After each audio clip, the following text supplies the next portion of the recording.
ce matin, le malheur atteint souvent. Le combat ne cesseront pas. Maintenant, la fréquence à laquelle ça viendra dans ta vie, ça je ne saurais te le dire. L'ennemi vient d'abord s'attaquer à la semence. Et si il voit que tu es très intelligent, tu t'es échappé à la semence, tu as bien gardé la semence et que cette semence est allée jusqu'à produire un fruit, il viendra maintenant s'attaquer au fruit.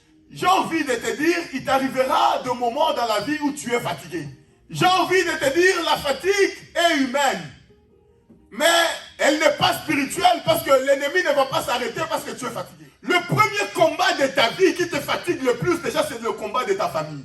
Le deuxième combat qui t'affaiblit, c'est le combat de ta belle famille.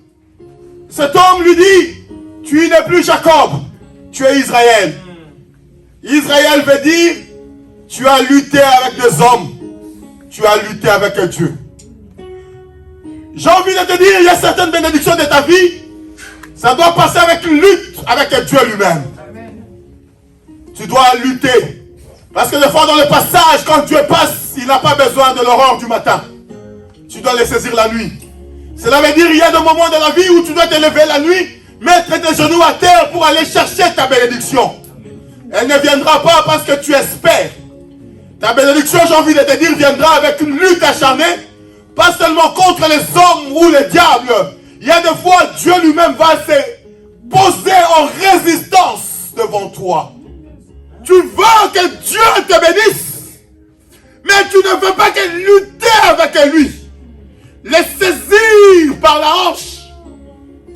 Je ne sais pas où Jacob avait saisi Dieu, mais ce qui est sûr, Jacob l'avait saisi.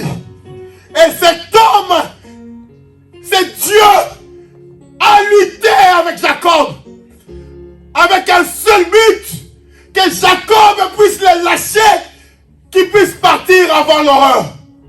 Et Jacob lui dit, fais ce que tu veux, mais mes mains ne te lâcheront pas.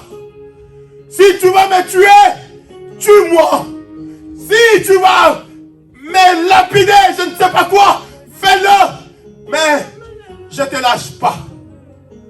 Et la Bible dit, cet homme voyant que Jacob était déterminé dans ses paroles, ce n'était pas seulement ce qu'il disait, mais il associait ce qu'il disait en acte, en le tenant. Certaines victoires de ta vie passent par la lutte avec Dieu. Si tu n'as pas encore vaincu Dieu, il y a certaines destinées de ta vie, tu n'entreras pas. Je préfère être boité, mais dans ma destinée, qu'avoir mes deux jambes parfaites, mais sans ma destinée. Donc, si tu n'as pas compris encore ces choses, tu es loin dans le combat et dans la destinée. Que le Seigneur bénisse la parole.